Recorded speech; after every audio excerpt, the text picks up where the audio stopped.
Доброго дня вам! Я Мурат бин Муслим, и вы на канале Курдское просвещение. Сегодня поговорим о первой половине 20 века. Октябрьская революция, сталинские репрессии, Вторая мировая война. Все эти события изменили жизни и судьбы миллионов людей, в том числе и курдов.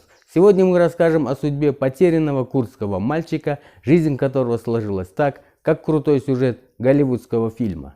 Сегодня у нас в гостях секретарь Курдского культурного центра Якбун при Ассамблее народов Кыргызстана города Ош Чердизов Муслим. Здравствуйте. Добрый день. Расскажите, пожалуйста, эту историю. При депортации курдов в 1937 году из Карабаха в Среднюю Азию по дороге потерялся мальчик примерно 2-летнего возраста. Он долго плакал. Его подобрала одна узбекская семья. Так как при нем не было ни документов, ничего, они его назвали Мойдинджаном. И он воспитывался в этой семье. Они долго искали родственников. Так как в то время и связь была плохая, и ходить трудно было. Примерно, когда ему исполнилось 17 лет, нашлись родственники из кыргызстанского города Суликта. Они встретились, решили, что, оказывается, этого мальчика звали Черкезом. Потом долго думали, решили, что этот мальчик останется в этой узбекской семье. Он достойно кончил школу, отслужил в советской армии, женился, воспитал 5 детей и кучу внуков. Жаль, что несколько лет тому назад этот удивительный человек ушел из жизни.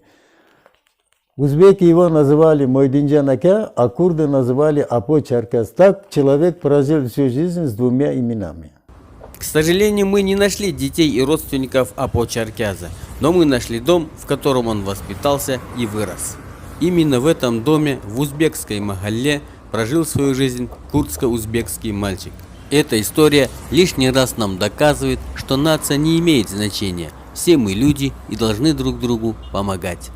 Таких историй очень много, друзья. Часто в комментариях вы пишете, что у вас есть бабушки и дедушки репрессированные, что они живы и могут очень многое рассказать. К сожалению, мы не можем ко всем приехать, но вы сами сможете снять видео и отправить нам. И на основе вашего видео мы снимем сюжет. Есть к вам просьба, если вы будете снимать на смартфон, снимайте вот в таком положении. Не вот так, а вот так. Адрес электронной почты вы увидите на экране. Подписывайтесь на наш канал, ставьте лайки, пишите комментарии и распространяйте наше видео. Мы работаем для вас. До встречи!